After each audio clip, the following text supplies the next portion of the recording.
Hey, this is the AwokenWord podcast, and I am your host, Anuj Rastogi. Today, I am ridiculously excited to share this conversation and this interview with you. I have on today Dwayne Morgan. Dwayne is considered among the godfathers of spoken word poetry in Toronto, and he is just simply an incredible man.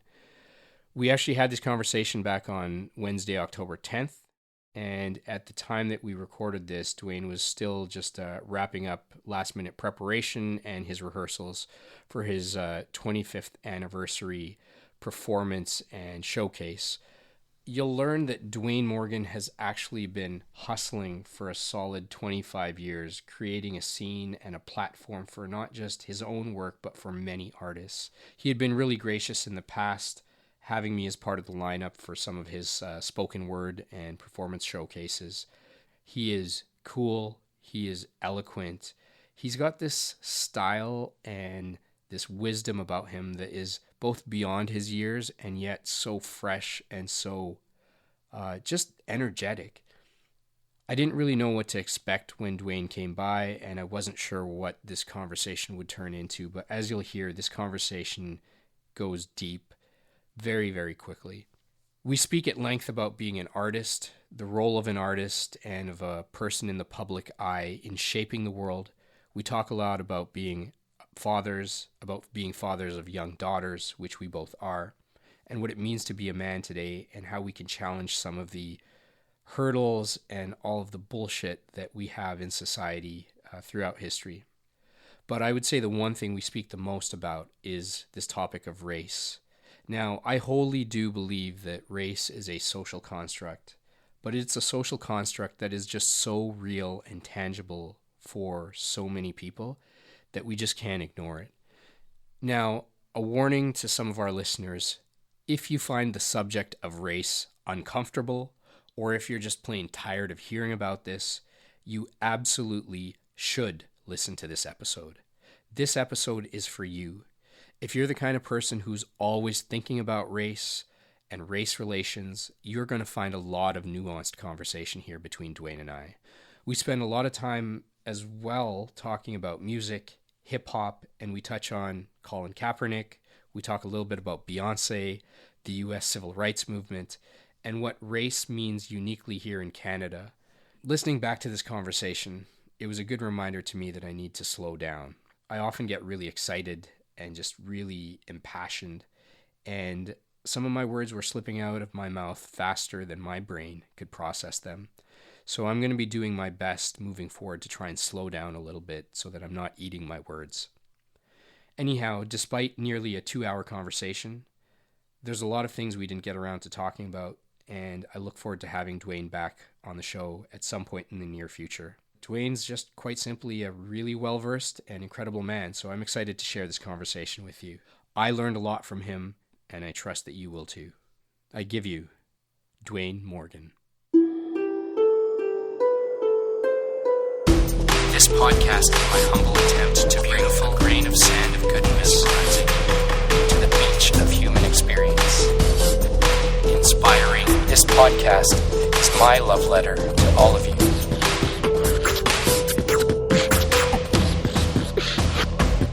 The AwokenWord podcast.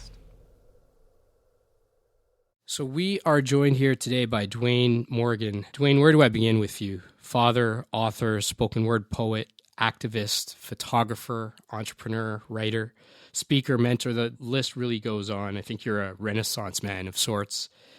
And you've always been in the background, I think, in terms of my own creative journey as a writer and an artist in this city. I know that you've founded a couple of incredible annual events, When Brothers Speak, When Sisters Speak, also the Up From the Roots Entertainment Company.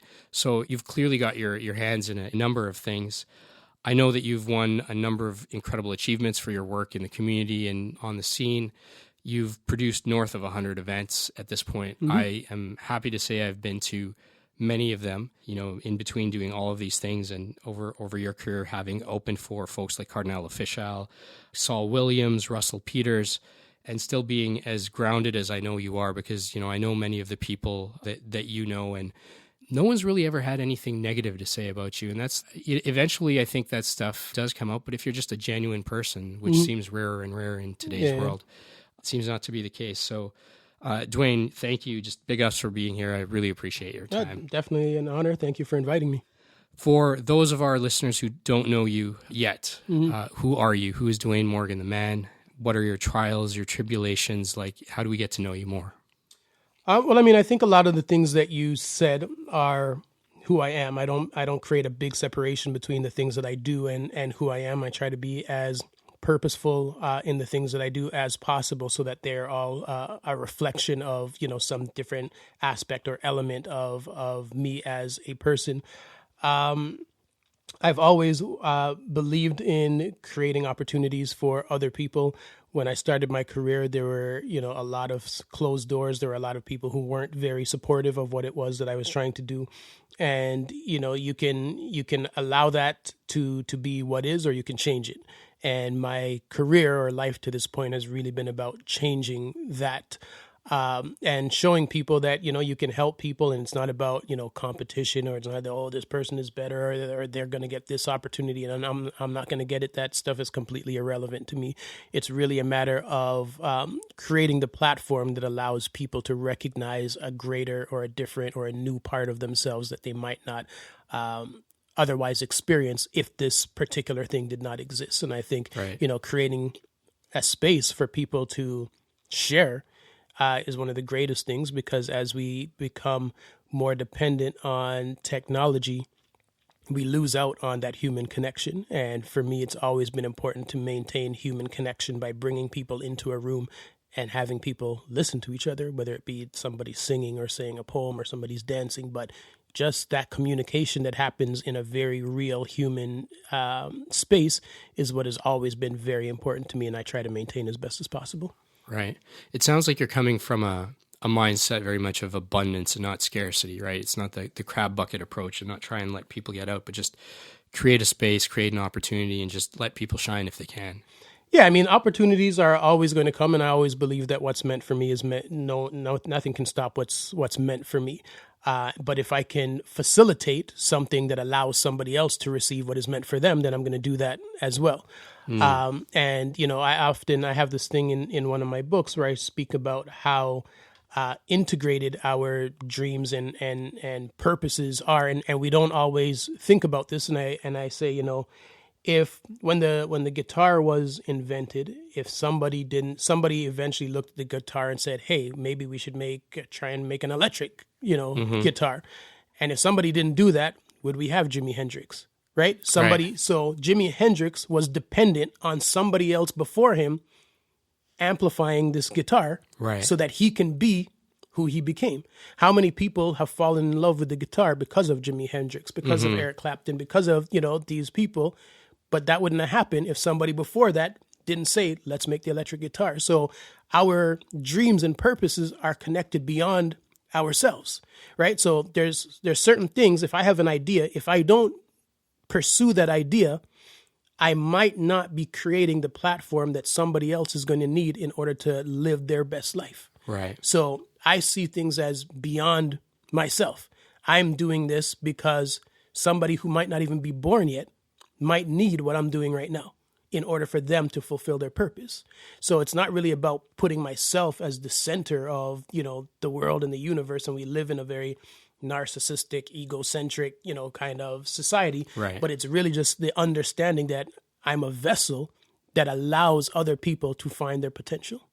It's interesting that you talked about the electric guitar, because I do want to talk about music in some time here, but I think about evolution, biological evolution and cultural evolution a lot, and we are a unique species on the planet in that regard.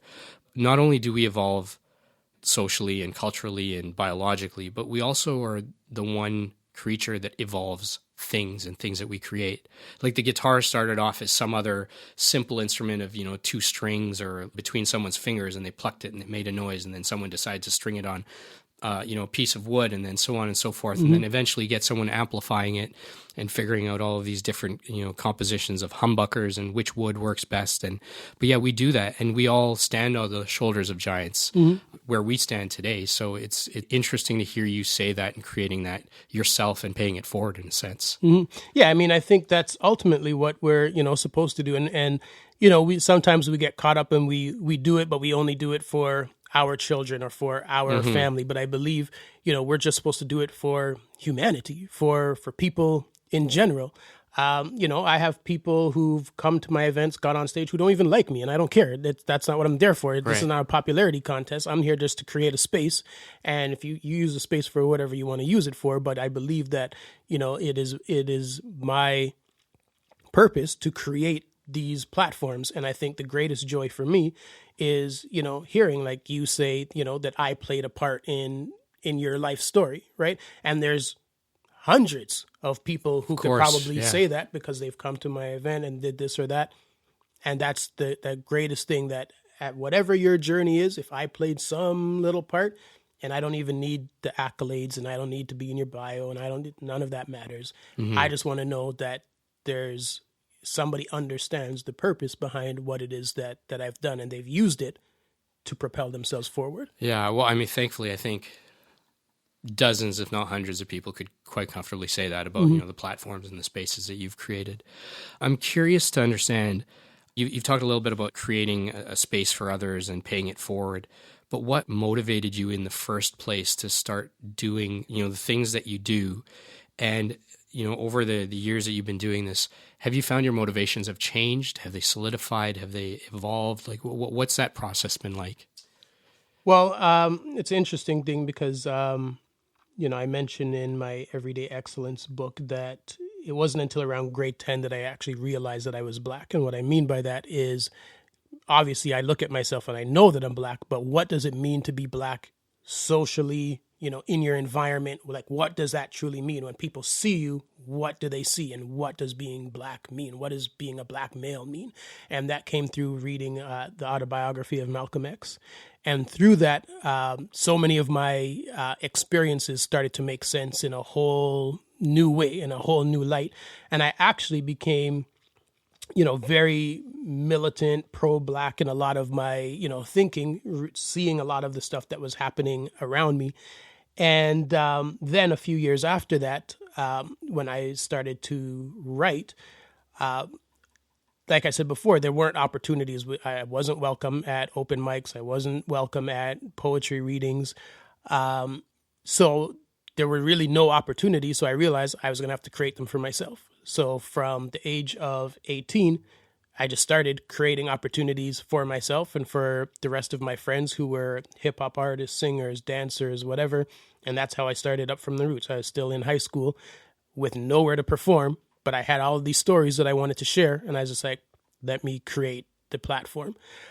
So a lot of my career has been tied to being shunned, being left out, being pushed to the margins of, the literary world or the poetry scene and all of these things. So I had to create platforms that gave people like me a space. So things have changed now because the same people who pushed back against spoken word now embrace it, now fund it through grants, now, see it as a legitimate thing that is still here some 25 years later, because while people refer to me as a spoken word artist, spoken word didn't even exist as a term in Canada when I started. Right. So, and how that came about in my context is its own storyline. So a big part of my story has been pushing back against being marginalized and creating a space for people like me to actually be able to,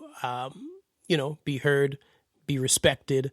And society has changed somewhat now. So, my motivations are somewhat different because I don't have to, I'm not in the margin anymore. So, so now my motivations are okay, I've done this for 25 years. Now what else can I do to help other people? How much do you believe society has changed in that time? Like if you were young Dwayne in high school today, and you had the same stories. You're the same person that you were at that point in time in high school. Do you feel that it would be significantly easier for you to just get out on stage? You wouldn't have had to run into any of these situations, and there would have been spaces open and welcoming to you? Do you feel that's the case today versus back then? Well, I think it's a natural human thing that we reject anything that's new, anything that's different, anything that kind of threatens our norm, especially for people who have been accustomed to being in privileged positions, people whose voice and perspective is always heard and always has an audience and is always receptive. And then when we started to go out to these poetry readings, here came, these black kids with these, ghetto stories and all these rhymes and all this energy, and people didn't have a clue what was going on. And, so then they pushed us to the sides and be like, okay, no, we're the poets. You guys are the spoken word artists. And that's how spoken word was used as a term to marginalize, a community of people, because I didn't know that. Yeah, we weren't the poets. We were the spoken word artists. We were the bastard cousin of the actual real poets. And so that, that dynamic became a very, interesting thing. And for us, we had these experiences, we had these stories that no one was paying attention to, no one was listening to. And, we just had to go out there and start, putting those out there and challenging those power structures and what people, were comfortable hearing. And now that spoken word has become so popular, what now happens is that you have people who love spoken word.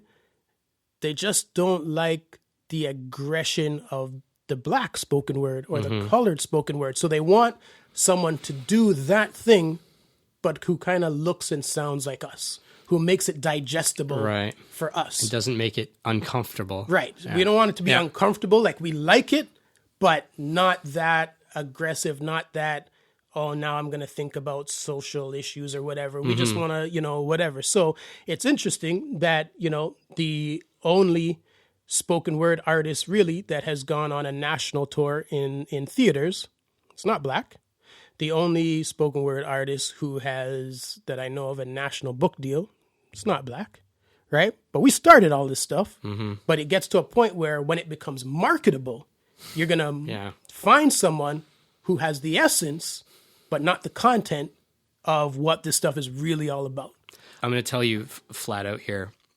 I think as a man who's not black, but I'm also not white, and I think I've been born and raised here, and I grew up in Alberta, and I've seen a lot of interesting things take shape in my lifetime in terms of the dynamics between race. And I can bet that a number of people would hear the things that you're saying right now and just dismiss it as, no, that's bullshit. There's no way that happens. Like, we're so welcoming. We're so open. We don't do this. We don't do that. We're not trying to appropriate anyone's creative inventions or innovations. Or, of course, anyone of all walks of life is welcome to space. And so I believe that there are people who genuinely, I think, come from a good place, but naively believe that we live in something that's closer to a post-racial utopia. And I think that I felt that we had made a lot of progress, and by many means we have, right? Like, if you look from the civil rights movement on till today, things are definitely much better today than they would have been 50 or 60 or 100 years ago. But we're nowhere near a post-racial utopia. And it's interesting because you and I were just talking about this before. I have found whenever something has emerged out of black culture, and that is often something that is creative.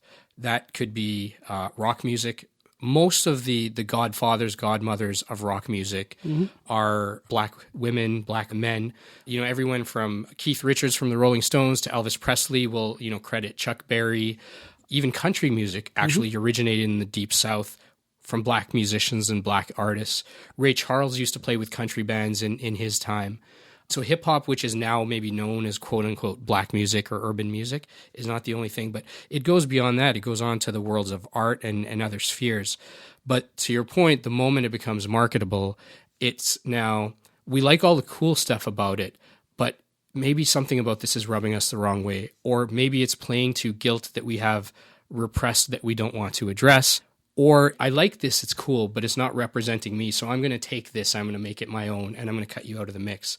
And I've seen that happen time and time again, not just in the West, not just in Canada or the US. I see it particularly with hip hop the world over.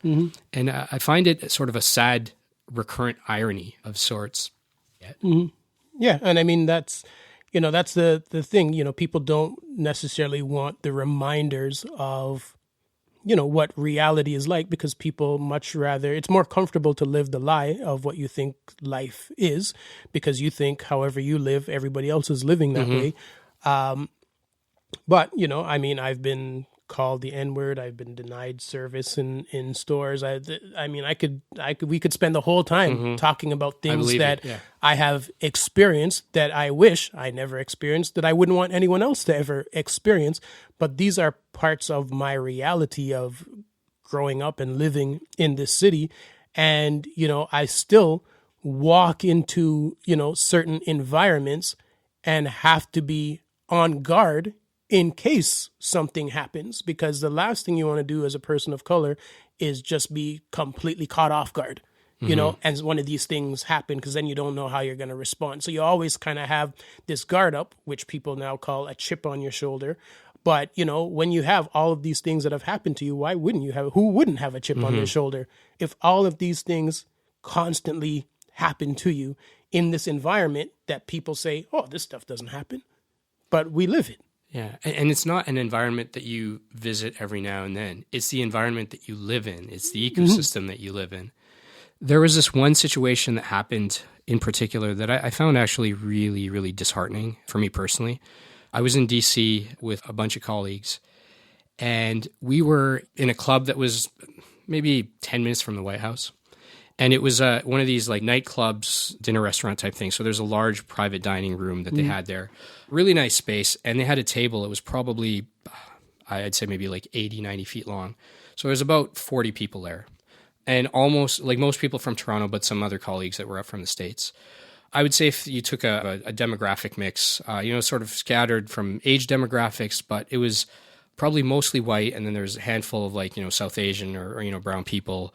I think we had one or two black colleagues. So it's a little bit of a mix of people. So some of the people that were there that night, I've known for years at this point. We've worked together. We've shut down clubs and we're going out for work things. I know for a fact that a certain collective of this group loves hip hop music. They breathe it. They know all the songs. They even use that slang day to day with each other. So around 10:30, they start sort of clearing out some of the tables that were in the rest of the club, and it turns on to a full-on bumping club. And I honestly can't remember the name of the club. So we're in basically a long fishbowl that night, and I'm having a couple of drinks and stuff, and then I hear like an old school set going, and the music is just off the hook. I haven't heard an old school hip hop set like this in maybe 10 years. Yeah. So I go outside, and I didn't realize, because I kind of had my back to the club, I didn't realize just how packed it had gotten. And I walk out, and it is just slammed, and it is all black, like literally all black. And I think it's rare in Toronto even to find a single place that would be completely 100% black. This was that place. So I walk in, and I find the DJ booth, and I go up to the guy, just fist pump. I'm like. Bro, this set is off the hook, dude, man. Just keep doing your thing. So as I walk out, I accidentally bump some guy that must have been like 6'8" and 350. Like, this dude was huge. And I bumped him, and I just had a glass of water in my hand, but like a little bit of it spilled on him. I'm like, oh shit. And he looks down at me. He's like, yo, man, just like, high five and stuff. Huge smile. Everybody that I navigated through and around was super friendly. So I go back in to meet my colleagues. I'm like, we got to get out on the dance floor. This is ridiculous. Why are we still in here? No one will move. No one will come. And I'm talking like white, Sri Lankan, like, a mix of people. And so I'm like, okay, I'm going to go back out. So I went out by myself. There was one other colleague who was white, and to her credit, she was the only person that was, besides me, who was actually out there, like, dancing and stuff. I go back in. I'm like, no, this is too good a set for these guys to miss, right? So I go back in, and I'm like, why aren't you guys coming out? And one colleague said, well, I don't want to get molested. And another guy, he said, no, I'm good. And then I was like, okay, I get it now. Black music's cool, Black culture's cool, having a token Black guy or colleague around is cool. But to take all of that and now put yourself in a Black world is uncomfortable for you. And all of a sudden, all of those repressed prejudices, without them even saying a thing, I think we just had an understanding that night. I'm like, oh, okay, I know what you're about now. And I felt like sick, like honestly sick, because these are people I felt like I'd known for years, and you just don't think that people that you associate with would still feel this way. So I went back out. I spent the rest of the night out there before we all kind of cleared out of there. And these people were the friendliest people. At no point did I feel unsafe. I feel more unsafe in a club in Toronto that might be mixed than I felt amongst a crowd of maybe 1,000, many very large Black dudes, right? But they were super friendly. They're just good people who want to have a good time. Yeah. And I think that was one of the series of events that kind of hit me again. I'm like, we're not there yet. And people of my skin color are guilty of this. This isn't even just white people. This is everybody's racist to some extent and is harboring those prejudices. I hope that in our lifetime we start to see that evolve even further, but we're not there yet. Yeah, no, absolutely. And I mean, it's interesting because this author, Catherine Hernandez, has a book called Scarborough that was up for the Toronto Book Awards last year. And in her book, she's talking about this one area of Scarborough, and it's all, these stories of immigrants in this area. And one of the things that I found fascinating in how she told the story is that she really looked at the hierarchy of race and racism, and how that almost becomes a coping mechanism for a lot of immigrants. So, you come to this country, you find yourself in a certain area with a bunch of other immigrants, and the first thing you do is to figure out, who am I better than here? Who do I have more power than here? So there's an actual hierarchy even amongst immigrants in terms of who's at the bottom, who's on top. So who am I racist towards? What am I able to get away with and access in this environment that maybe other people can't? So, I mean, you usually have the natives at the very bottom, then the Blacks, and then everybody else kind of fights for supremacy. And the whites are always at the top. Even if you're poor, if you're white, you're still at the top of that pyramid. And then everybody else. But how she looked at the nuances of that as almost a coping mechanism when immigrants come to this country was really, fascinating. And I think it kind of speaks to even some of the stuff that you were just talking about in that story, that, even it's not a white and Black thing. This is like a everybody in Black thing. You know what I mean? Yeah. And the Native community, they don't even make it into the conversation, but they're even below everybody else, But yeah, so I mean, and this is not even a North American thing. This is a global thing because, I see it and experience it in many of the places that I've traveled to. It's funny, though, because the U.S. had arguably he was half white, but he was a half Black president that, for all intents and purposes becomes a Black president. I think many people look at that as a beacon of, oh yeah, we're already crossed through that. But putting up a Black president doesn't all of a sudden negate the experience of everyone else. It's an interesting milestone. I think it definitely goes down in history and it says something about a certain place and time, but that doesn't change everything. My dad, so he'd run businesses, he's retired now, but he'd run businesses, his entire time since coming to Canada in the mid-70s.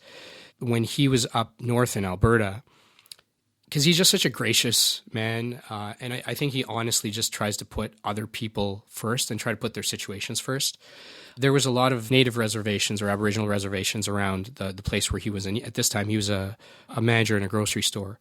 So one guy came in, he was shoplifting, and then my dad busted him. He called the cops, and then as the cops were dragging him out, he's like, I'm going to come and kill you. I'm going to do this, that, and the other thing.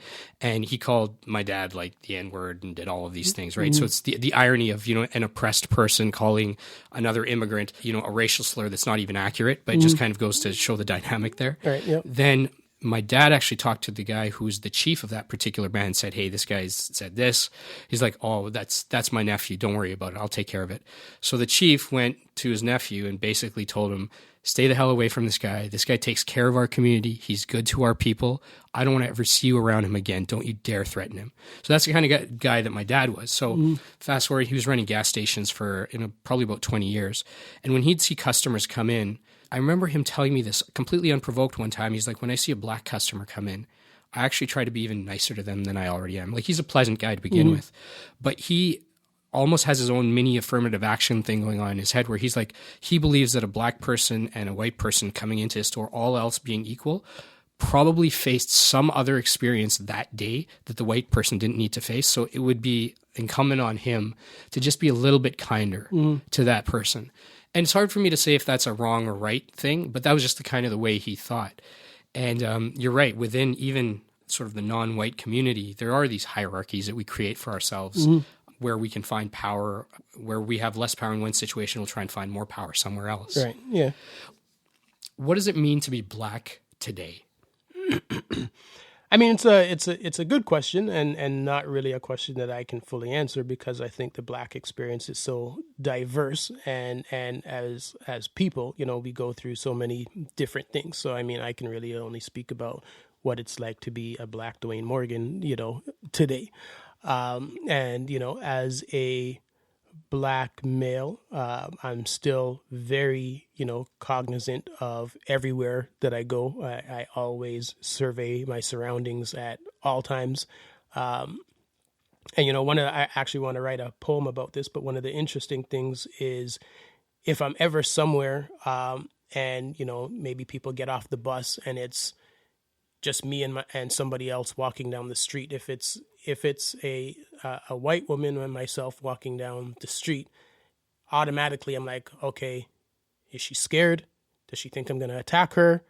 You know, what are the thoughts going through her head? And I'm just trying to get to where I'm going to, but I'm having all of these thoughts about what is she thinking, right? Like that, and so it's like, do I speed up? Do I slow down and create more distance? Like all of these things are playing out. And then when we look at, you know, mental health in communities of color, yeah, well, we're thinking about all these things that nobody else has to think about, right? Our brains are working a mile a minute trying to make sure other people feel safe, oftentimes putting ourselves at risk, right?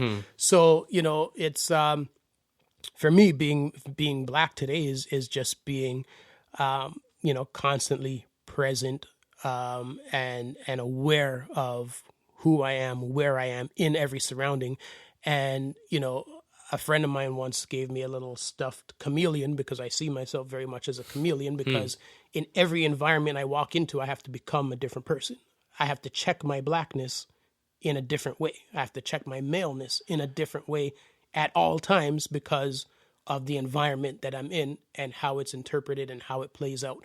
And I think that is a big part of one of the contributing factors to in terms of mental health with people of color.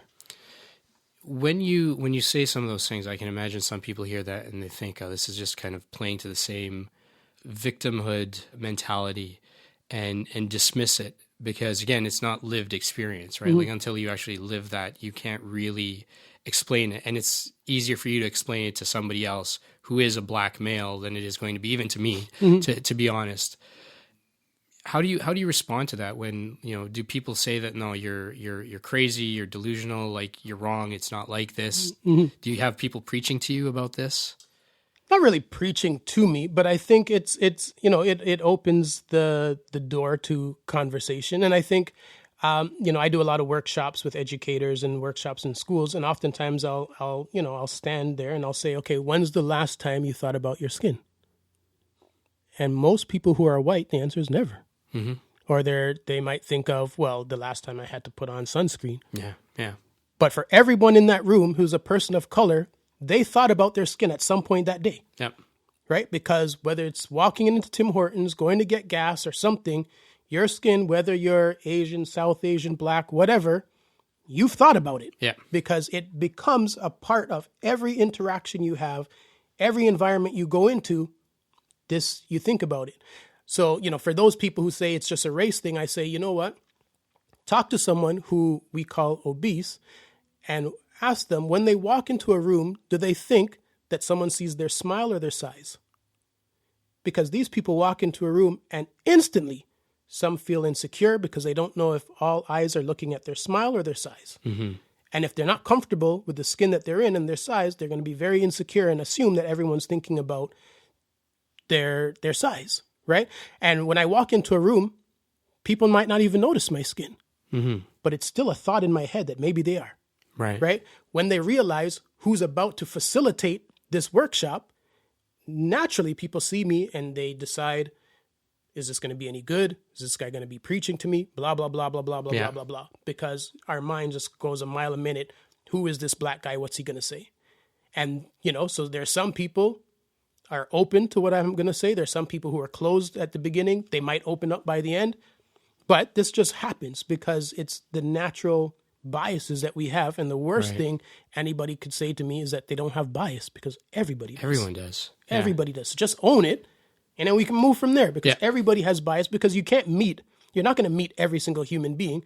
And the natural thing that our brain does is you see somebody and you try to fill in as many blanks as possible. And then if you get to know them, then you can, correct certain things. But other than that, your mind just makes stuff up. Yeah. Right. And that's what we do as human beings. We make up stuff. We make up stories that work for us in whatever kind of capacity we need it to. And that's how we judge people. And that's how we treat people. We see somebody who's obese. Well, we never think maybe they were abused or this or that or whatever. We think, oh, they love sugar. They love to eat. They love this, that. They're unhealthy or whatever. We don't know if they go to the gym. They don't go to. Our mind just creates a story and says, this is who that person is.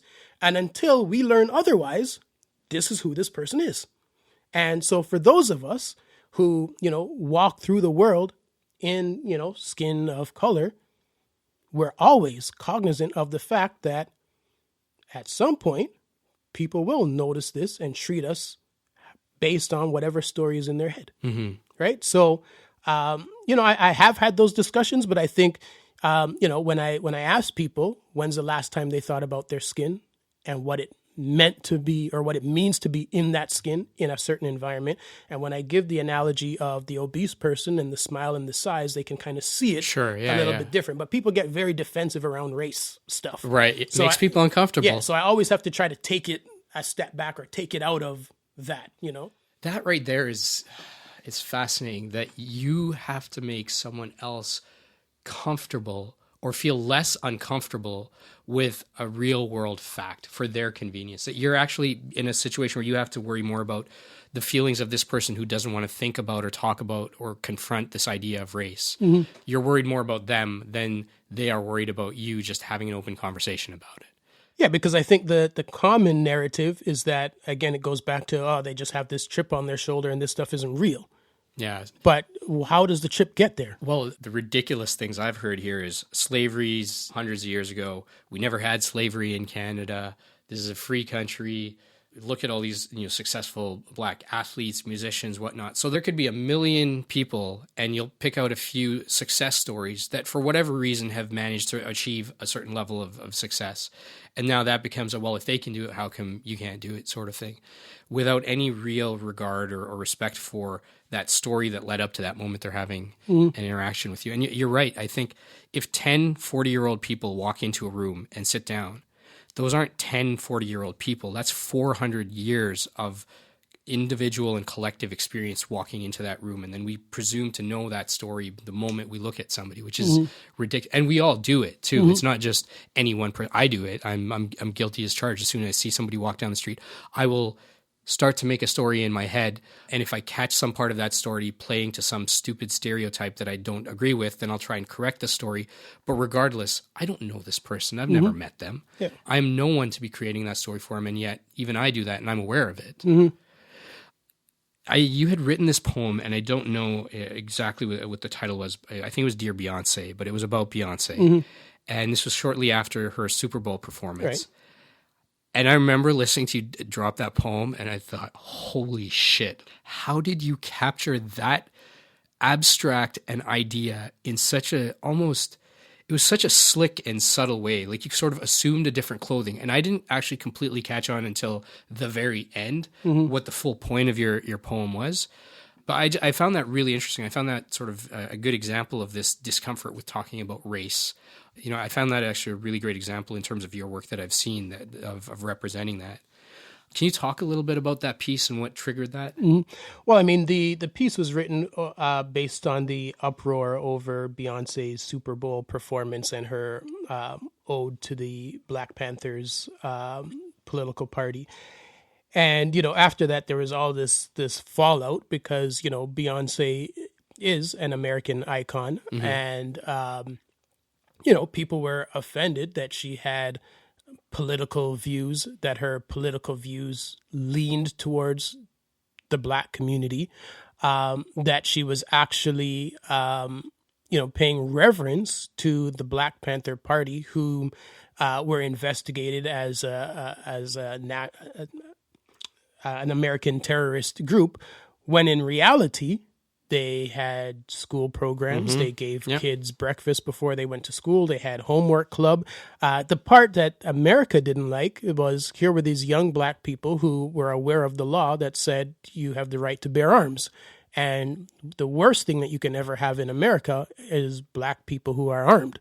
Armed and knowledgeable. Yes. And so, you have this whole gun thing that's happening in America right now. And I think it's pretty much still the same. You have the right to bear arms. America, everybody wants to have their guns. But at the same time, if we can limit how many of the Black people have the guns, we'd all feel a lot safer. Unless it's just in Black communities and affecting no one else. Absolutely. Right, if it's in Chicago and they're killing each other, then, who cares, right? Yeah. So, there was all of this uproar. People wanted to protest, all of this, kind of stuff.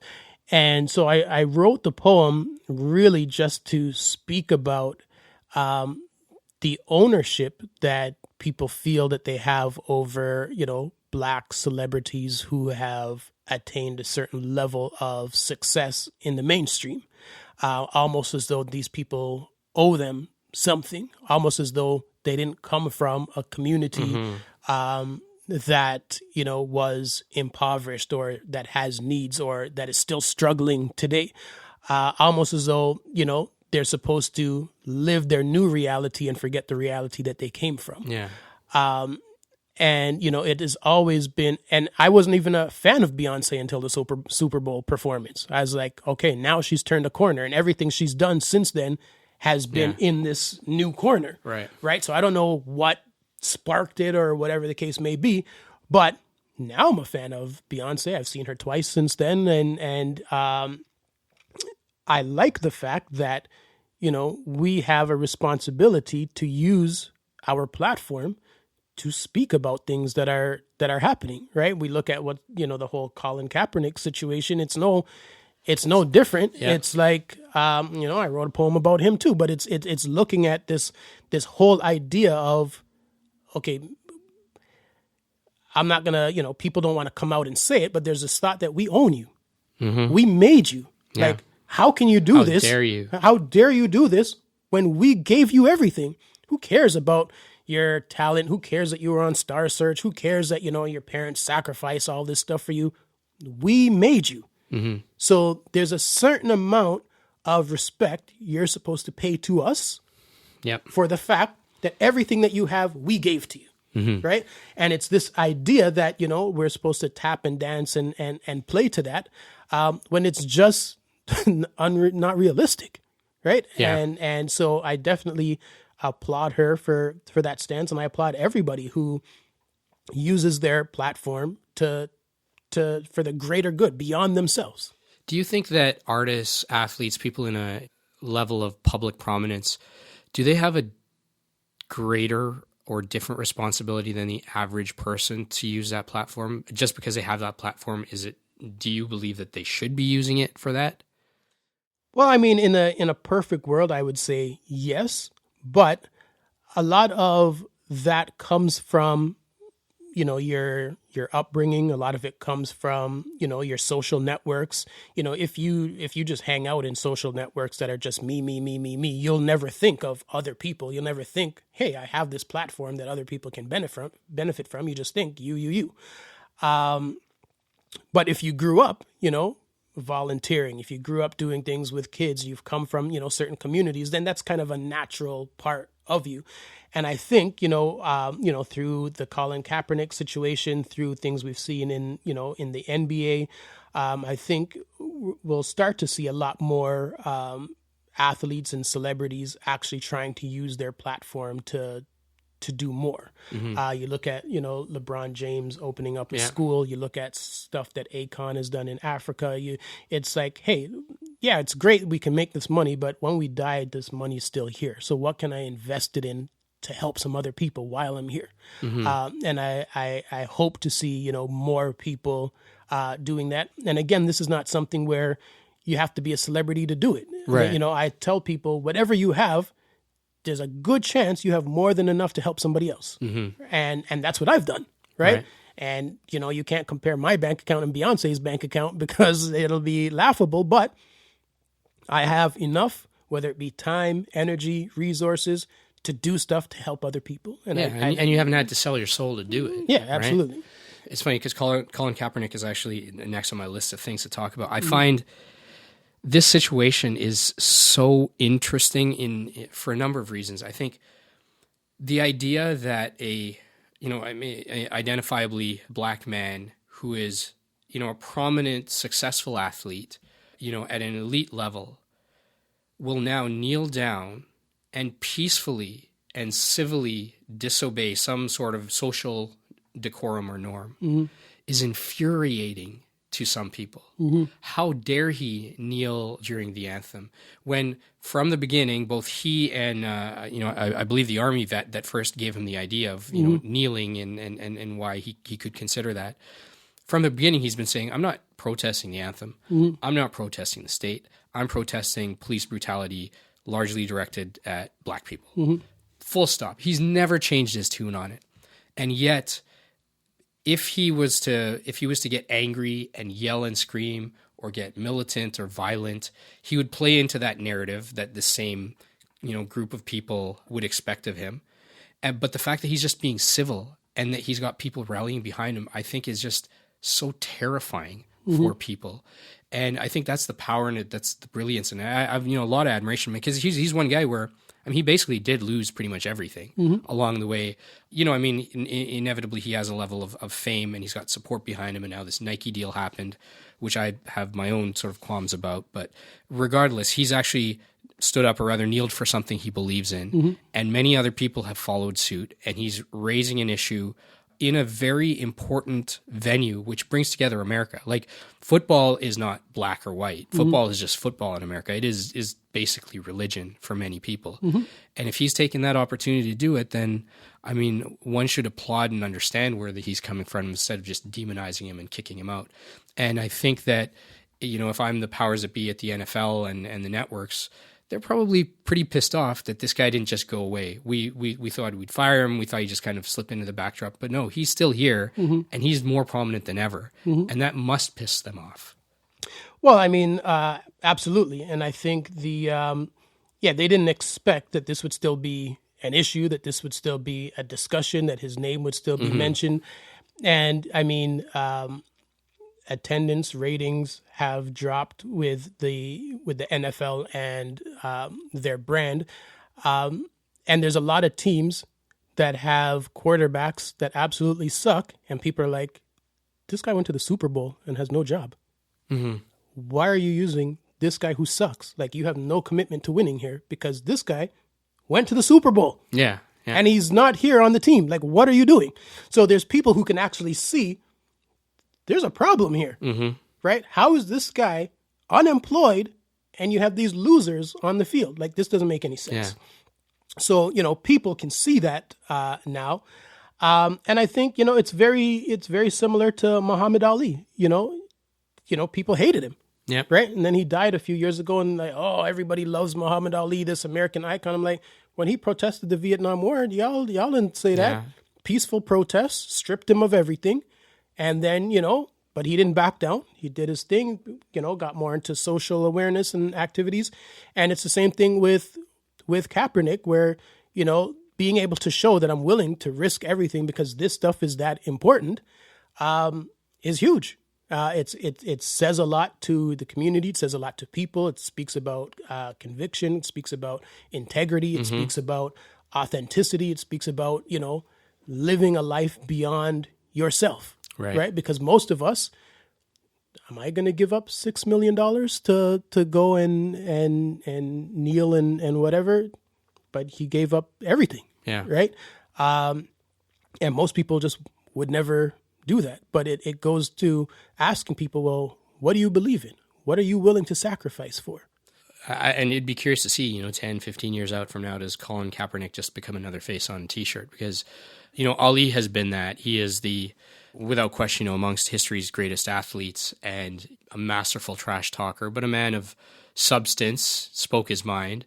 I still love the exchange that he had, where he's like, I'm not going to go kill some poor Vietnamese man, but you won't even stand for me to get my own rights here in this country, right? And you want me to go kill somebody else, like for you. He stood up for what he believed in, but now he's a T-shirt, right? He's a saying. He's a bunch of prints that you can buy in stores. Same with Martin Luther King Jr.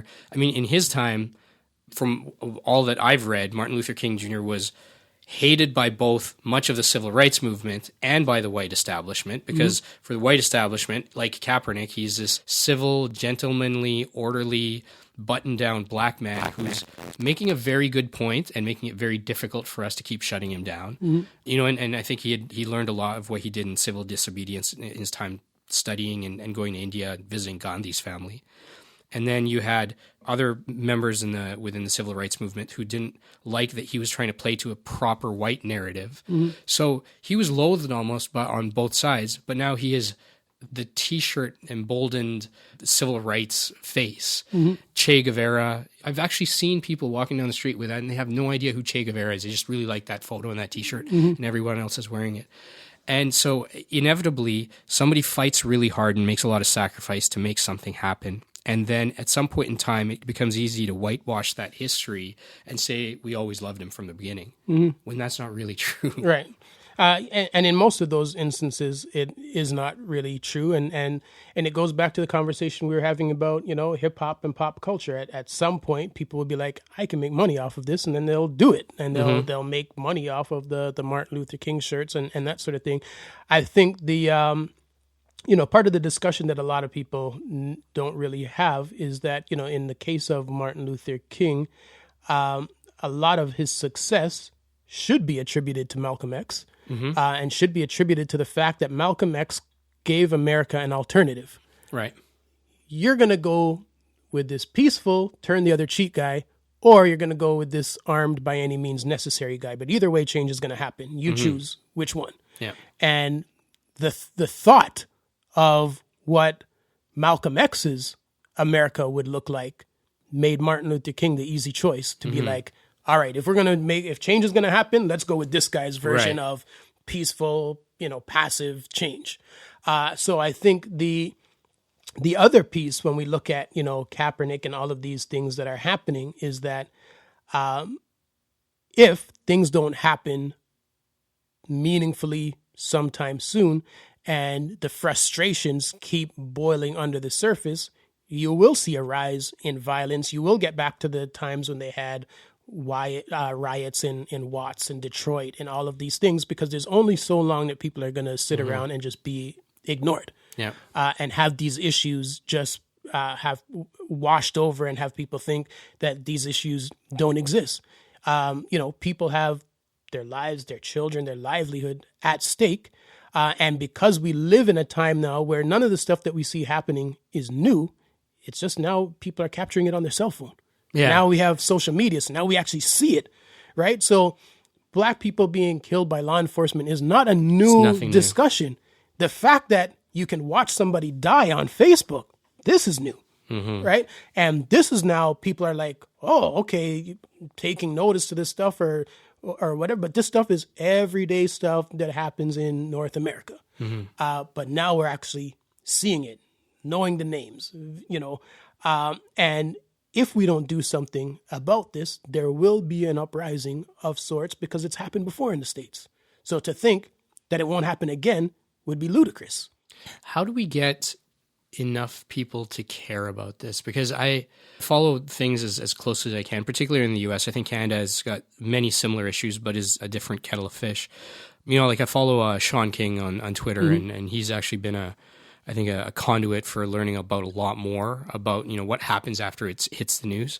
Everyone from Philando Castile to Trayvon Martin, the gentleman who was on the bridge that was shot by that white female cop, the guy who was just shot in his own apartment. I mean, these are just the situations where there's footage for and that are known about. There's countless others that happen like this. So now, albeit there was a level of ignorance one could plead, I didn't know this was happening in these numbers before. But now this revolution, it is televised and it's on a cell phone and it's on YouTube and whatnot, and people know.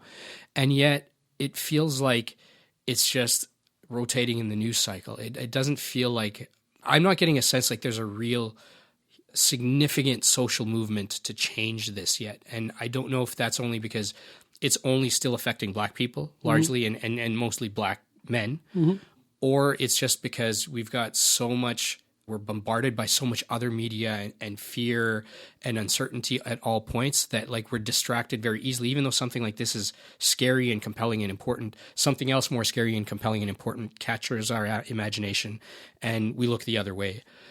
How do we get people in numbers thinking about this and realizing that this is not their problem, it's our problem?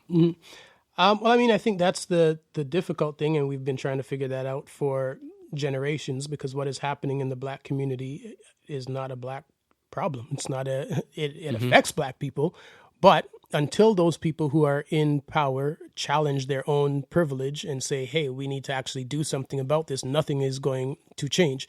It goes the same thing with the whole, Me Too movement. That's not even a women's issue. That's a men's issue. And until men start to hold each other accountable and start to, really challenge each other in terms of toxic masculinity and all of these things, nothing changes. We'll have Me Too from, to when our daughters are old and gray. And still the same thing, because that's a men's issue. That is about us taking accountability for how we think about women, how we treat women, how we sexualize women. All of these things are a part of that. That's us. That's on us. That's on us. Right? So what's happening in the Black community will never change until people who are not Black says, we need to do something about this. And it might even, tap into earlier parts of the conversation where we said, a lot of this stuff is going to spill into other communities. And it might not be until it spills into those communities that we actually see people start to say, hey, maybe we have to do something about this. And even in the context of hip hop, nobody cared about what was going on with hip hop until suburban white kids started listening to it. And then it was in Congress. And I remember all the stuff in Congress, and they said, now we have to put on the parental advisory stickers and all of these things because of these messages in the hip hop music. But nobody cared about those messages when it was only Black kids listening to it. When they started pumping it at the suburbs and in the Hamptons, and the parents are like, what on earth are you listening to? Then people are like, hey, we need to, this is damaging to the, American psyche and all this kind of stuff. And now we have to do something about it. And it might not be until a lot of this stuff reaches into those areas that people are like, hey, you know what? We need to pay attention to what's going on over here. I hear you, but my concern with that particular approach is that the narrative of Black experience and culture that makes its way into the Hamptons is already, at least in my humble opinion, a distorted view of what it is to be Black in the first place. Because much of what's making its way into that music is cash, money, everything conceivable derogatory about women. It's about consumerism. And there's hip hop has got many shades, right? And if we're just sort of isolating this to hip hop and hip hop culture, hip hop's got many shades. Hip hop did not start off as all about things and money and women and whatnot. It started as a voice for people who felt repressed, didn't feel heard, didn't have access to instruments and whatnot. And it was a social movement. It was aware. It means intelligent movement. That is the entire term, hip hop. But some voice of it has gotten co-opted, and then that's the voice that makes its way into suburban, upper middle class, white America and Canada or wherever else in the West. And so I don't know that that's the vehicle that gets those rich, elite, privileged class of people to say, oh no, now we need to care about Black people. That's not even the representation of the entire community that really should be telling the entire story. And yet for too many people, that's their only view into Black culture, hip hop culture. And I think that's sad. And I think it just takes a broader exposure. Well, I think if I were to paraphrase everything that I had said before, the meaning of pretty much what I said is that it's not going to change. So, Okay. so That's a different way of saying it. right? Yeah. So, saying all of that stuff, until people give up their power, and then that's when they're going to change. Is the equivalent of saying it's not going to change, because people haven't cared about the Black experience forever, and the world that we live in still is built on the backs of Black labor, Black ideas, Black experiences, and Black people still remain at the bottom of everything. We create things and give it away, and people take it and they use it and they build stuff, and we don't get the credit, we don't get the acclaim, our communities don't end up better as a result of these things. So nothing really is going to change, because again, we were talking earlier before the podcast just about capitalism, and part of capitalism is taking as much as you can for free and using it to make money. And if you can get it for free, then why not? People take it and they use it. So I mean, I don't see much going to change, maybe in my lifetime. So I grew up in Edmonton for much of my life. And growing up at that time, kind of in the 80s, early 90s, it was interesting because I've always been very aware of, the color of my skin, because I was, in a couple of small towns in southern Alberta before moving to Edmonton when I was about 7. And then the community that we were in was a little bit mixed, but you're still constantly aware of the color of your skin. My earliest memory of being aware of my skin color is when I was in a small town in southern Alberta, and I would have been about 4 or 5. I was playing a few doors down on a front lawn of a friend's house. We were just kicking a ball around, and his mom ran out, and she grabbed him. As she basically carried him, picked up his ball, and ran inside the house. I heard her say, "You can't play with him. He's not like us. He's different than us." And I can remember my stubby little brown fingers as I was just basically kind of running home. Like, I didn't really get too upset about it, but I was kind of running home and like skipping around on the sidewalk. And I kind of stopped for a second. And this is a very vivid memory. Early evening, the sun's kind of shining down. It was really picturesque. I looked at my stubby little fingers, and I looked at my arms, and I thought to myself, what's different about me? And I kind of wiggled my fingers and stuff and just kind of paused on that thought, and then just kept moving. And by the time I got to junior high, Edmonton was kind of in a weird space, I think, for many reasons. So there was a lot of racism by the time I was in junior high school. And so hip hop for people of particularly, I think, South Asians or brown people in Canada, because at that time we couldn't find a comfortable place within white society. And there was this other thing, which is hip hop and Black people, which became something that we could relate to to an extent in our experience. So you start to see a lot of camaraderie between Black and brown people. And in many ways, I think that brown people, because there's a lot less Black people in Canada as a whole, like Toronto aside, there's a lot less in general. Brown people have kind of been carriers of some parts of that hip hop culture in a way, because it's the dominant voice didn't accept us. And then there's this other group of people who are doing some cool shit that we can identify with. And musically, we're on the same page in a lot of different ways. So we kind of rolled with that. So hip hop kind of entered my life that way and has really never left. But I find people the world over who have, benefited from all of these contributions that have come from Black culture constantly co-opt it and then cut Black people, as you're saying, kind of out of the mix from the means of production, or, from even being able to get credited for what they do.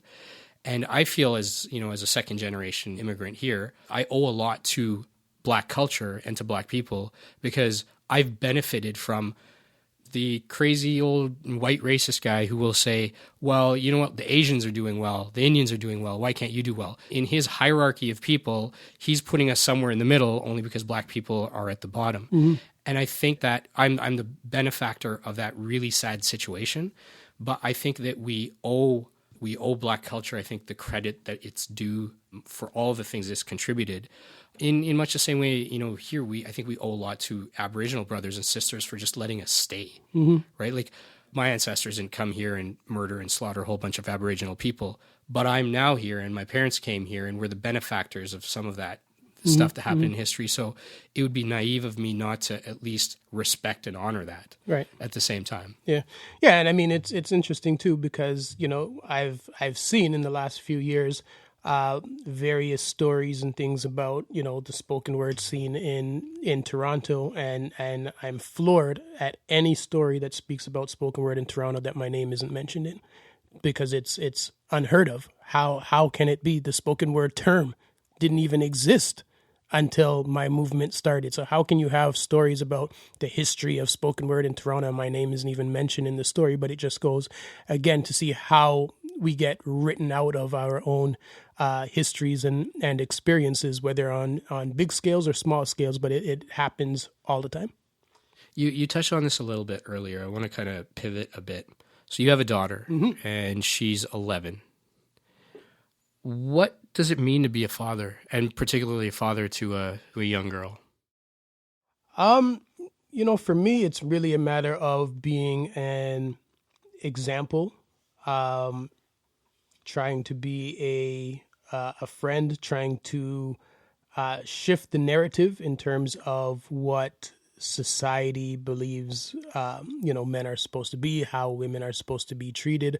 And part of my, commitment to Me Too and all of these things is being able to call out when things aren't appropriate, being able to teach her when song lyrics aren't in her best interest. What are they actually saying about, women?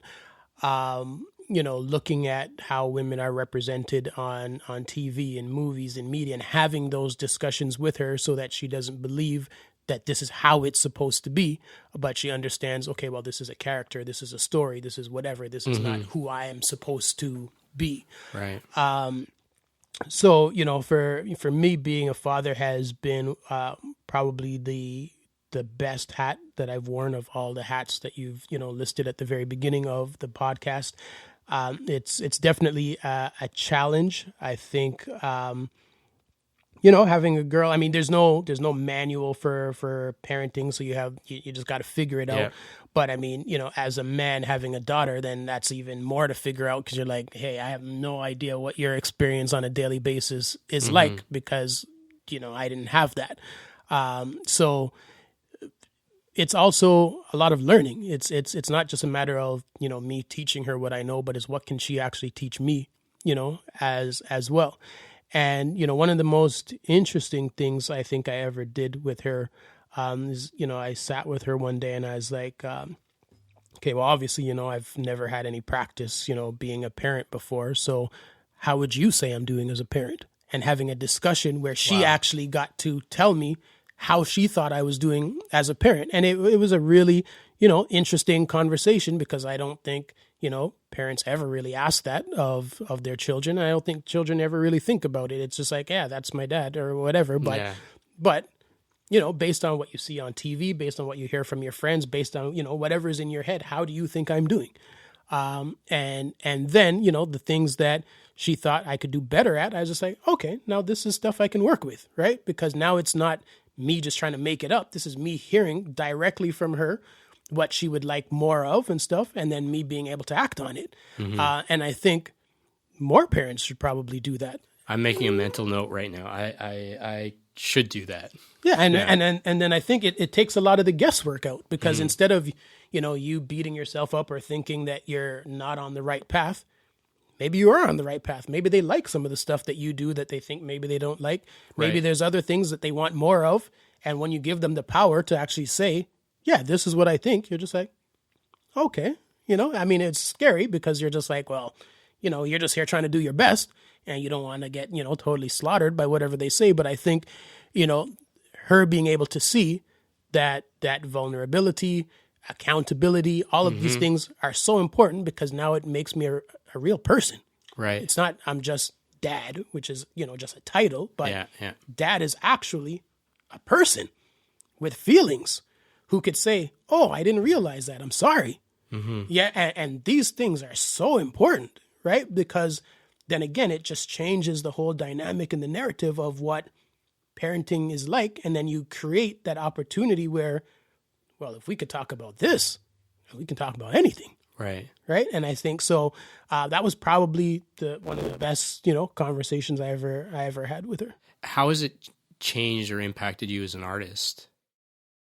Well, a lot of the work that I create now is, inspired by my role as a father. It's really looking at, well, what can I actually do in this world that she's going to inherit?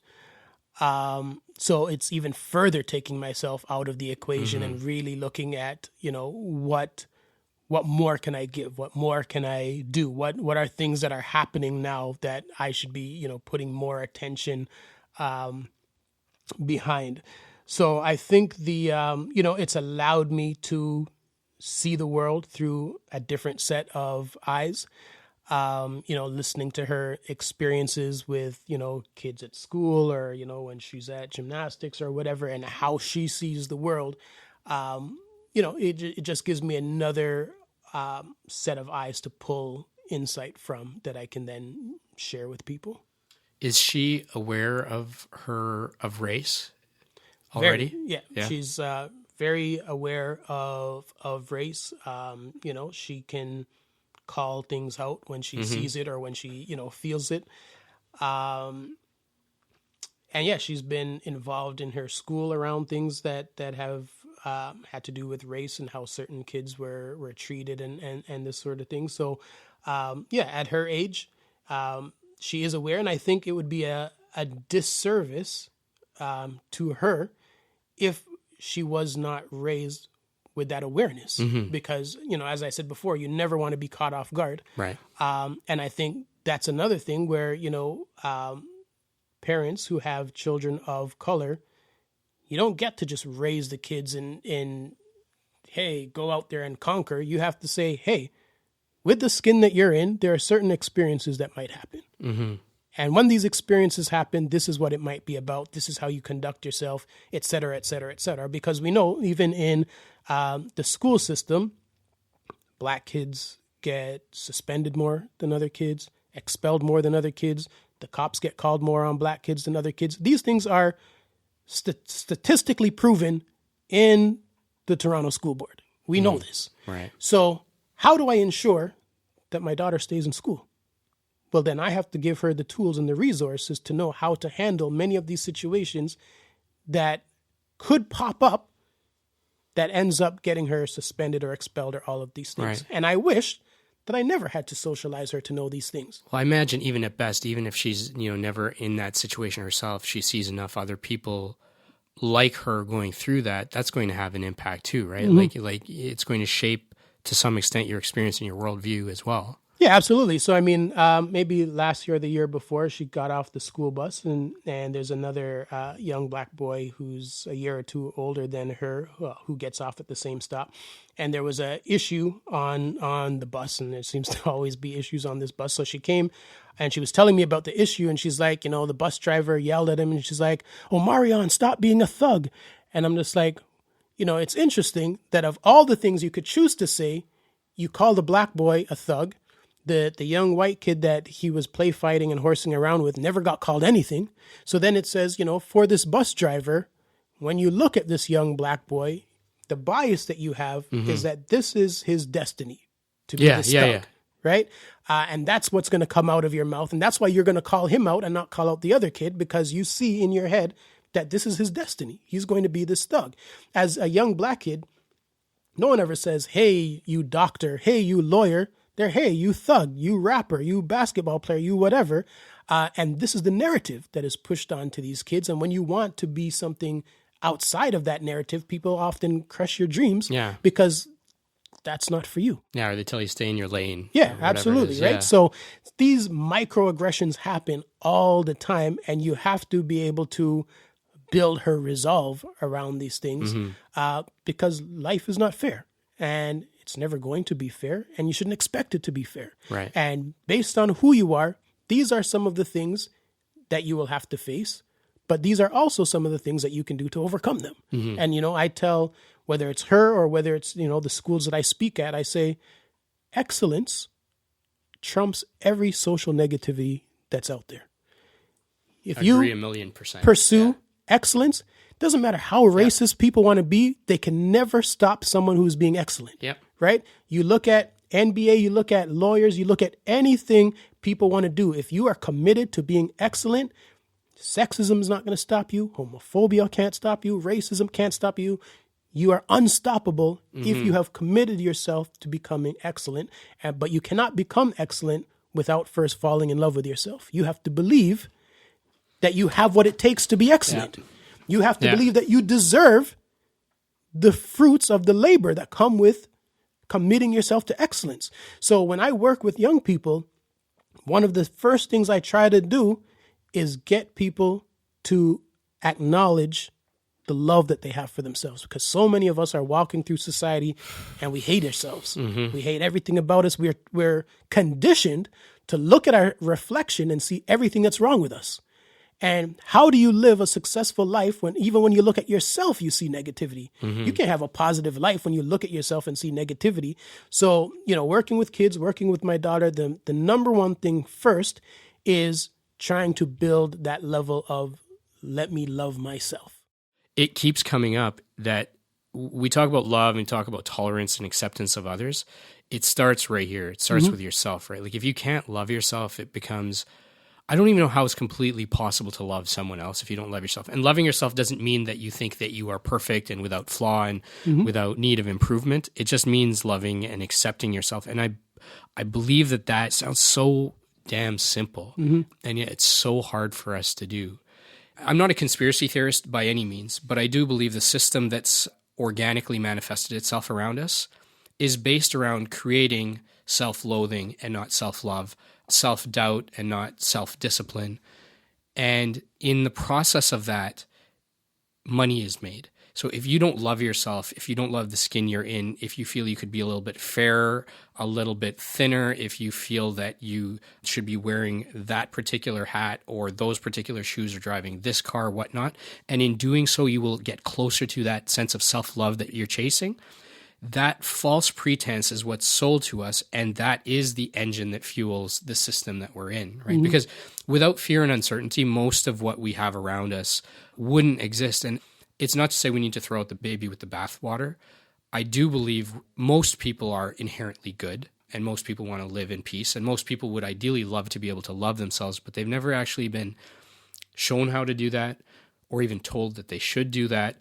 Many people, for one reason or another, whether it's color of the skin or the way that they look or weight or social class that they come from or family situation, much of society is telling you that you're not fitting this perfect narrative and you should hate yourself. You should loathe yourself. Hey, buy this shit over there, though. It'll make you feel a little bit better and get you a little bit closer. And until we address that self-love, all of this stuff, it's window dressing. Yeah. And I think it's interesting because, love is associated in our society with romance. But love is universal. So when I'm working with young people and, some young person does something or whatever, and especially with males, and I go up to them and say, I really love you, man. And to look at, they don't even know how to deal with this. Like, what are you talking about? You know what I mean? Like this rejection and this defensiveness, or they're just overcome with emotion because no one has ever said, I love you. Like they don't think that they're worthy of love, but they'll look for love in sex. They'll look for love in, their interactions with their peers or whatever. And they won't necessarily call it love. But I mean, love is that thing that fuels all of us. But we have to learn, again, to be able to say to somebody that you just met, but had a really, interesting or profound experience with, hey, I love you, man. Have a great day or whatever. And that's what's missing, right? Because everything stems from that love. And everything stems from you believing that you are lovable. And I often say to young people, I say, okay, first thing you have to understand is that where you are in life, you put yourself there, right? You are responsible for every single decision that you have made in life. And where you are in life is a result of all of these decisions that you have made. Sure, things have happened to you. People have done things to you, but you've chosen how to respond to those things. And you've chosen how much of that you have brought into this moment of your life. Right. The second thing is, every choice that you make is based on the level of love that you have for yourself. So if you hate yourself, you are going to make decisions that are based on, I hate myself. And you're going to find yourself going deeper and deeper into this negativity. But when you love yourself, the choices that you make are very different because they're made for a different reason, for a different purpose. They come from a different place. Right? So the more you love yourself, when you're at that fork in the road, it becomes easier to make a positive decision because the decision you're going to make is based on love, not self-loathing, not on hate, not on I'm not good enough, I'm not worthy, I'm not all of these kinds of things. So, I often will go into classrooms and I'll put, I am on the board, and then under it, I'll put am I on the board. And I said, everyone in this room lives based on one of these two sentences. You either live based on I am, which is an affirmation. Right. I am great. I am excellent. I am whatever. Or you live your life questioning yourself. Am I worthy? Am I good? Am I excellent? And those are two completely different ways of seeing the world and seeing yourself. So I try to get the kids to be the I ams and affirm yourself. And the more you affirm yourself, because life's going to tear you down no matter what. Yeah. Right? Don't be the one who's also tearing yourself down. Right? Figure out your I ams. Who are you? And then just go out there and be it. What do you think is missing? Like, what are we missing in society that we keep forgetting about that one simple thing? Even though you can flip through Facebook or YouTube and magazines and everything's about self-love. So we know the message. We've seen the message, yet we don't necessarily internalize it. Why do you think that is? Well, I think the answer goes back to what you were speaking about before. If everyone fell in love with themselves, then a lot of the skincare products fall off the shelf. A lot of the economy collapses because a big portion of our economy is based on self-hate. It's based on you not accepting yourself, you not loving yourself. So you need all of these things to fill the voids that you think you have. But if you understood that everyone has voids, if you understood that the voids you have don't have to be filled by superficial things, they just need you to accept that this is who I am at this moment in time, then you don't need those products. So self-hate is good for the economy because you go walk down any street and look at how many of these stores survive on self-hate.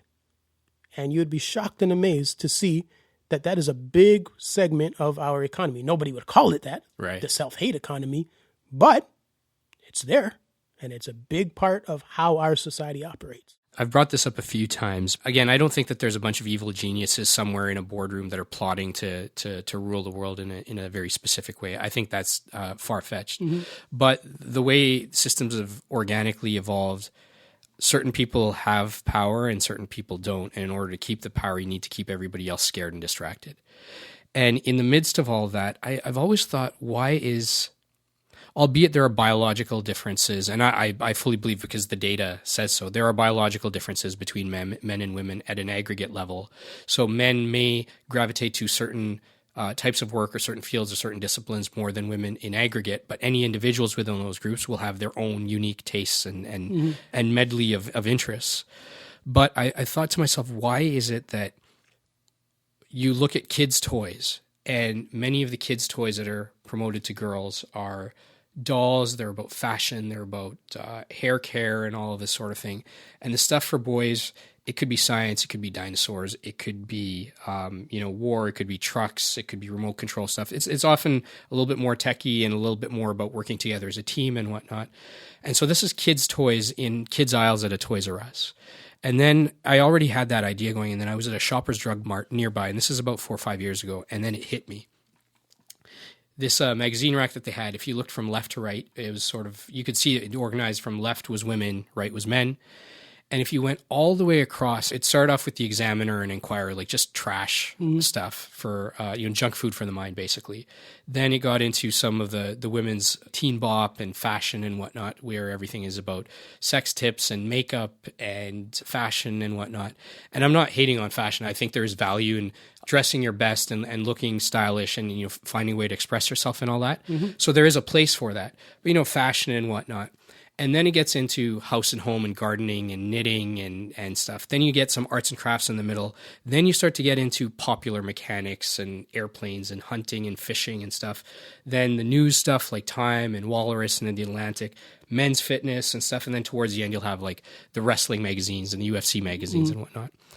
And if you look at that and you draw a line down the middle, the stuff that was, I want to call it more substantial in terms of it's either about the world, it's about social issues, it's about politics, it's about, self-betterment, all those things. That stuff was sitting mostly in the guys section and it wasn't sitting in the ladies section. And it hit me then, and I don't feel it's a conspiracy of a small group of people, but I believe that society as a whole conspires in such a way to keep women from reaching their full potential. Women are as capable, if not more, than men, I do believe. In many regards, I feel like we're ogres many times. And they excel the moment we give them a chance, the moment they have a chance to get educated and whatnot. They do tremendous things. And they're, despite all odds, women have risen up and accomplished so much in a very short time here. And yet I believe there's still an old guard of men somewhere thinking, we can't let that happen. We can't lose our power to the women. And so keep them distracted, keep them thinking about who's dating who, who's sleeping with who, what makeup to use, whether you're fair enough, whether you're dark enough, should you get a tan, should you not get a tan. All of these things kind of wrap up preoccupying young minds of young girls, while guys are allowed to, they have a little bit more latitude to think about other stuff. And so that's something when I'm, in having a daughter now who's 7, my wife and I try to expose her to everything we possibly can. And we don't try and steer her any one way. You want to be a dinosaur, be a dinosaur. You want to be whatever. But just allow yourself to experience yourself in the same way that we should allow our son to experience himself. And let's see where that goes. But we try to steer that ship too often in very specific ways for boys and girls. Yeah, no, I agree. And I mean, I have poems about the dolls and I have poems about the books and that sort of thing. But I do think that a lot of that distraction is also tied to, when feminism started to take rise, when women started to earn their own money, and there started to be real battles in the homes about who is the breadwinner here. There needed to be distractions. There needed to be things for women to spend their money on to ensure that the man still had more money. And I think that is also a very deliberate thing in terms of a lot of these things. Hadn't thought about that. The makeup, these things or whatever. Okay, you spend your money on all these frivolous things, and at the end of the day, I still have more money, so I'm the breadwinner. And I think that is also part of how we uphold patriarchy and our sense of who we are as men. Well, she's a woman, so she's into, the Inquirer and all of these kinds of nonsense, but I'm into the important things about the world because that's what I'm supposed to be as a man, which ultimately is ridiculous. But again, people get desperate when their power is threatened. Right. And I think that, women being able to go out there and earn money and possibly become the breadwinner in the home has and continues to be very threatening to a lot of men. It's also in concert with this other thing that we were talking about earlier, and it sounds like you're starting to do more work even in this space, but at the same time that women are succeeding, despite many odds stacked being against them, and are doing well in many spheres from science to technology to politics and media and whatnot, as they rightly should, at the same time, men are losing some grasp on that disproportionate power, I think, that we have had historically. And we're also still being told to a degree that we can't talk about it, or we're not necessarily able to share the things that we feel, whatever those feelings might be, like to just flat out cry, to be able to share a feeling or an uncertainty or self-doubt. There's still this idea of machismo that circulates, and it's dying. It's dying very slowly, I think, in some ways, that you can't cry, man up, be this, be that. You have to be the alpha dog, don't show your feelings and stuff. Don't show your weakness. We've never been able to really talk about these things well enough to face them, confront them, and get ahead of them before things get too far, before that, that repressed feeling turns into violent outlash or some other, ill behavior. And I think we do a better job with young girls and women in terms of helping them be in touch with their feelings. I think we need to do the same with our boys and with our men. And it's never too late. I'm very fortunate to have the father that I do, because I think he's been an incredible role model, and I credit him tremendously for being the man that I am.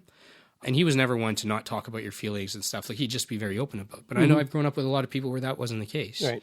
And then you go through life thinking to be a man is to put on this face of strength for the world when inside you're crumbling. And that doesn't help anybody. Yeah, absolutely. But I think it's we have to create the space where you feel safe being like, I'm not okay, I'm not all right now. But this idea of, you're going to be ridiculed if you're soft, if you cry, if you're vulnerable, all of these kinds of things has paralyzed a lot of men into this fear of, what's going to happen. Am I, my masculinity is being called into question, and all of these things, which at the end of the day is utter nonsense. Yeah. But we live in a society that still prides itself on these very old school ideas of what masculinity is supposed to be. And that definition hasn't moved with the times because, back in the day when women couldn't really work outside of the home and the man was the breadwinner, there were certain dynamics that were at play. Some people still uphold those, but overall society has moved and changed, but our definition of masculinity hasn't changed with society. So for someone like me who will, cry and be vulnerable and, watch, a movie with my daughter and be emotional at things that happens in the movie so she can actually see, again, that her dad is human. People would say, well, that's not masculine behavior. That's not how it's supposed to be. She needs to see you tough and this or whatever. And I'm like, I think she'll be better off by seeing that, you know what? I'm human, right? Things affect me. I have feelings. I'm not happy all the time. I'm not good all the time. I'm not okay all the time. And I think that is where we need to be going in terms of the shifting definition of who is a man, what does masculinity look like, how do we raise, and it's very interesting when we look at how we raise kids because, we raise girls with an awareness of what to expect from boys, but we don't really raise boys to not do the things that we're protecting the girls from. Right? The boys, just as you say, they get to just go out there and do stuff, and we hope they don't get into trouble. But the same things that we're protecting the girls from, we should be teaching boys, don't be this person. But we don't socialize them in that kind of way. And I think that's part of where, we're missing the point because it doesn't make sense to protect girls from guys if we're not raising guys to just not be that person that they need to be protected from. Yeah, I'd written a poem a while back called "I Am Sorry," and it was specifically about that Brock Turner, that the swimmer, quote unquote, that raped or molested that girl behind a dumpster, and he got off, I think, with a 3-month sentence or something. And this idea of rape culture, I mean, it's a hashtag that floats around a lot, and I think to some extent people get tired of hearing terms like this, but rape culture is, I think, an umbrella term for talking about just the way that power dynamic between men and women and how women are treated in that context. And cases like this still happening today where, a young guy can still have his father writing a letter into the judge saying you're going to prison is going to ruin his swimming career. He really loves steak. Apparently he wrote down the letter. He really loves steak, and he's going to break him and whatnot. So there's a lot of worry about what's going to happen to the guy when he perpetrates something like that. And it's almost as if whatever happened to the girl is insignificant. And this seems to happen kind of time and time again. The whole Me Too movement is basically kind of arising out of this nonsense. And rape culture doesn't necessarily mean like specifically just the act of rape itself, but also that being a boy doesn't give you any better privilege than being a girl, or shouldn't, rather, inherently. Like, you are both human beings and you should treat each other with a mutual sense of respect. No one should be taking advantage of each other. There should be a sense of goodwill amongst each other. But two individuals can have that and still you live within a certain power dynamic where the guy might get the promotion that the girl doesn't, even if she's got better qualifications or is demonstrated better, just because of the culture around it. And I think it's then incumbent on us as boys and men to be aware that things work like that, and then to realize that's not how they should work, and for us to be helping to change that, right? I think we need to kind of figure out a way that we can help each other together through this, because that's how we grow as a whole, right? Any one person succeeding doesn't really make a difference for anyone. Yeah, and I mean, I think that even ties into, my When Sisters Speak show, which is, a show that I do every year, and all of the artists on the bill are women. And, as a man, this isn't something that I have to do. Why do I have to put on a show that I can't even perform in? But I believe it's a necessary thing to do because I have the platform to do it. Right. So if I can use my platform to create a space where women can speak about what they're going through in an uncensored format, I don't say anything to these women about what you can and cannot say. All I do is I create the platform. Y'all use it, say whatever you want to say, because this opportunity doesn't exist anywhere else. So if I have the opportunity to create it, then why wouldn't I do it? And I think, more men in whatever walks of life we find ourselves in, if there's a way to create that equity, we should be looking at doing that. And that's part of how we check our privilege. And that's how we actively move towards creating a more just society where people feel as though, yeah, you know what? There are actually men out there who get it, who care, who are willing to do something, not just, retweet and send stuff out, but are actually doing something that creates the space for these things. Right.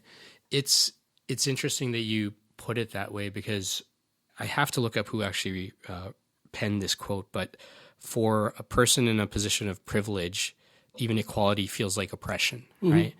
And so I think we're in a position today where old guard, men from a previous generation or men that have been raised with that same mentality, this is going to feel uncomfortable. Quite frankly, it's probably going to suck for a lot of people, because you've been the top dog for so long and you've had all of these privileges and you've been able to do whatever you want and get away scot-free. That time is already ending and it has to go. And for other men, it's sort of a period of adjustment where we still have to realize that there is this level of privilege. And I find people get really uncomfortable with the term privilege. No, I don't have privilege. It could be that that person may have gone through hard times or had a rough time at home or been through, a death in the family or whatever. So they've had some odds stacked against them, but that doesn't mean that privilege and other challenges can't coexist at the same time. And at any given point, I might not be in top dog position of privilege because I'm not a middle-aged white man, blue-eyed and blonde-haired, but I'm still a man. So relative to somebody else, I'm in a position of privilege, and I should be aware of that and be able to figure out, okay, what does this mean for other people in the room, in this place, and what can I do about it? And I think that's really critical. And it's to be, we shouldn't be uncomfortable with these concepts of guilt and privilege and whatnot, because until we actually face them head on, we don't get anywhere. Right. Yeah, absolutely. And I think that's hopefully the example that people see, from me doing, When Sisters Speak. And I have another show, I can't remember what I called it, 2 years ago, where it was pretty much singers and hip hop artists, but all women, on the bill for that. And, I've gotten to a point in my life, in my career where, I'm cool with where I'm at. I'm cool with the things that I've done. And, to hear from women what it has meant to them to actually be on stage in an event where it was only women, it's very affirming for me, because I'm like, well, yeah, there should be more of this happening, but if it's not and I can do it, then yeah, I'm going to do it. But I think that we just need more men really just checking themselves and checking their privilege and understanding that, in this conversation, yeah, I spoke about, racism, spoke about bias, but as you said, there are certain situations I walk into where I have privilege, right? So it's not that, you're the victim of life's circumstances all the time. For all of us, at some point, we're going to walk into an environment where we have privilege in that environment. Yeah. And it's just understanding that in this moment, I have some privilege here that maybe other people don't have. And what does that mean? What can I do with it? Well, just that statement right there, like the fact that we're able to walk at all, like compared to the circumstances some people are living through for whatever reason, we're in a sense of privilege, and that this entire world has not been designed for somebody who's got some sort of physical challenge. Not every place is wheelchair accessible and whatnot, but we can just kind of walk in wherever we go. And there's all sorts of these dynamics at play that we're not often cognizant of. We're just not conscious. And I think it would probably overload our brains at times. I'd be like, am I in a position of privilege right now? Or like, am I in an oppressed stage right now? And I don't think that that's the point. It's just really maybe to be aware at any given point in time of yourself and the people are around you, and how do you, in an ideal state, how do you leave that room in a slightly better way than you found it, right? Almost like that you're a guest in someone's home and you leave the room a little bit better than you found it. Like, is there something that I can do here in this moment to make this place a little bit better? And you're clearly living and breathing that day in, day out. Yeah, I mean, I just try to do, whatever it is that I can with the position that I find myself in. So before we wrap up, I think one more topic I'm kind of curious to get your take on is this increasing polarization, it seems, in the world. Maybe it's always been polarized to some extent. I don't know if it's more so now than it ever was, or if it's just more obvious, but I personally despise the terms left and right. because I feel it puts people at odds when they really shouldn't be. But for the sake of discussion, you have the polarization between left and right, or alt-right and, far left. You have polarization in political views, on social views, all sorts of things. People are just refusing to talk. People are yelling at each other, if they're even talking at all. And some of this is quite honestly just being sanctioned by, certain leadership in the U.S., in parts of Europe. Do you think that the pendulum swings the other way? Like, what can we do to close this gap? How do we get people talking like this again? How we get people talking, I'm not too sure, because we're now become so dependent on social media, and it's made it so easy to just put stuff out there that some people just read it and think it's factual, and nobody checks things anymore. And so how do we actually have conversations? I don't necessarily know the answer to that one. I think what we're seeing now is very similar maybe to the Hunger Games, but this is more of the privilege games. I think privilege is up for grabs, and everyone is trying to figure out how it should be distributed. Those who have traditionally held on to power are trying to hold on to it. Those people who are more socialist in nature are trying to get it spread amongst more people. I think, privilege is like the big piñata, and everybody's trying to figure out how do we get the candy to fall, and some just want all of it. Some want to even distribution. And I think that's kind of where the world is right now, because so many of the old structures are about to fall and crumble, and people want to know, once it crumbles, what's going to happen. And they want to have some kind of say in how that privilege is distributed, who holds on to the power, who gets more power than they've ever had before, and then what are they going to do with it, and these sorts of things. So I think, the people realize that there's a huge shift that's happening right around the globe in terms of old power that is crumbling, old infrastructure that is falling, and people are now trying to position themselves for what pieces am I going to be able to access once this happens. And I think, people right now are only speaking with their like-minded peers. Right. They're not necessarily speaking with the person on the complete opposite side to figure out, hey, okay, when this falls, what could make you happy that also makes me happy, right? Is there a middle ground here between what you're saying and what I'm saying? Because it doesn't have to be this absolute, and it doesn't have to be this absolute. Maybe there's something that works for everybody, right? Because not everybody is socialist in nature. As you said, not everybody is, capitalist. I need everything in nature. But again, you get grouped into alt-right or left, socialist, this, that, and then you feel like, okay, well, this is what I'm called, so now I have to be all of these things. But you can be socialist here and complete capitalist in this other way.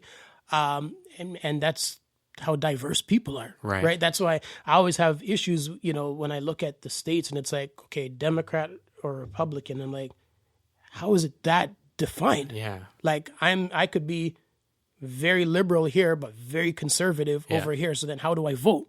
Right. Because there's only two options here. Right. And I think there's nobody who's really that cut and dry. Right. Yeah. So it just makes things very difficult. And until we find a way to have discussions often with people who are the complete opposite of us, nothing's going to change. But our general nature is to have conversations with people who are just like us, because we don't like the friction and we don't like the intellectual, going back and forth. And sometimes the people on the extremes aren't really that intellectual anyway. So I mean, it might not be the best conversation to have. You kind of need more, moderates to actually have a genuine conversation about why they think the world should be organized a certain way and that sort of thing. And the extremes tend to be, the activists who are out there that we see on TV or whatever, but there's probably way more moderates than there are the people on the extremes. And we have to figure out ways to be able to share ideas in the most productive way possible. I actually love, when I tweet stuff out when people disagree with me, because it gives an opportunity to have a conversation about something. Yep. I want to know, why do you disagree? And not because I don't think you should disagree. I want to know what has been your life experience that makes you think that, because obviously my life experience makes me think this, but I might be able to learn something from you. You might be able to learn something from me, and then we keep it moving. Right. And I have these little discussions with people like on Twitter and all this stuff all the time.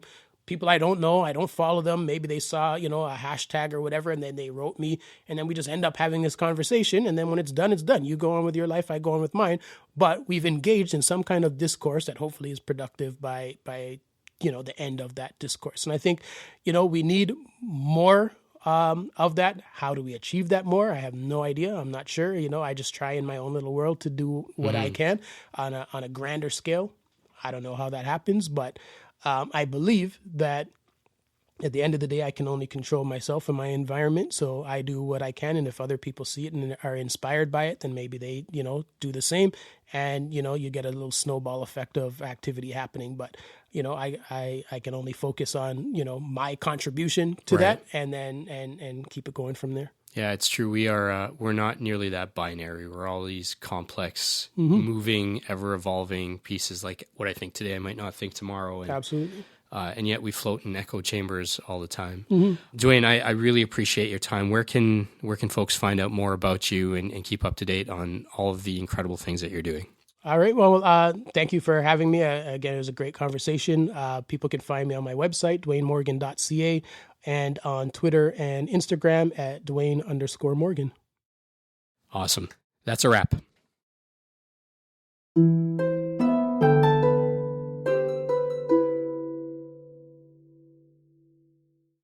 If you'd like to support the AwokenWord podcast, there are many ways you can do it.